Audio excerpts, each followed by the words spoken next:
Hello guys, तो हमारा chapter number 6 चल रहा है आपका, ठीक है।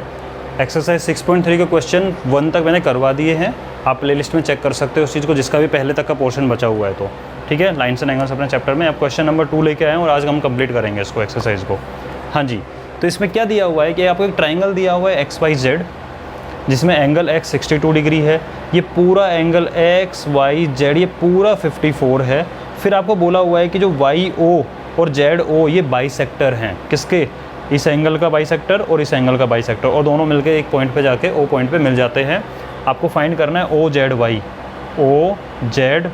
ये अंदर वाला छोटू एंगल फाइंड करना है, और आपको YOZ ये वाला एंगल फाइंड करना है, ठीक है।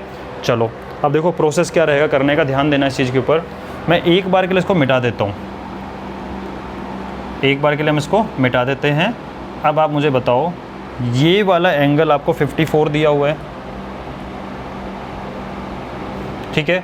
अब मुझे बताओ ये पूरा एंगल निकाल सकते हैं हम, क्योंकि भाई तीनों एंगल का सम क्या होता है 180 डिग्री। तो आप इसके अंदर लिखोगे कि in triangle XYZ angle X plus angle Y plus angle Z is equal to आपका हो जाएगा 180 डिग्री। X की जगह पे हो जाएगा 62, Y की जगह पे हो जाएगा 54 plus angle Z equal to 180 degree.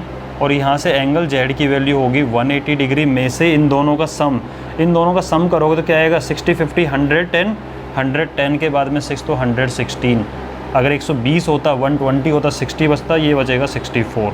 यानी एंगल Z पूरा कितना हो गया आपका 64 डिग्री निकल के आ गया है, ठीक है। अब इस बात को समझना, ये पूरा एंगल कितना निकल गया आपका 64। हाँ, अब उसके बताओ मुझे, एक YO बाइसेक्टर जा रहा है। बाइसेक्टर क्या होता है? जो इसको 2 इक्वल पार्ट में डिवाइड करेगा। 54 को 2 इक्वल पार्ट में डिवाइड करोगे तो 54 का हाफ क्या होता है 27, तो 27 आएगा, लिखूंगा अभी मैं।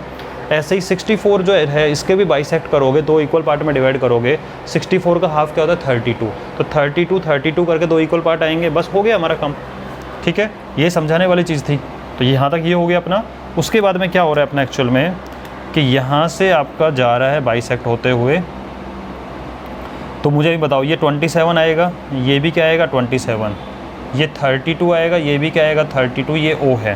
तो हम एक बार लिख देते हैं, क्या लिखते हैं कि angle XYZ equal to 54 degree, पूरा है 54 डिग्री।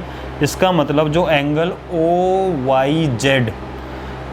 OYZ होगा वो होगा 54 का हाफ 27 डिग्री, अंदर वाला हो गया 27। सिमिलरली यहाँ लिखेंगे एंगल XZY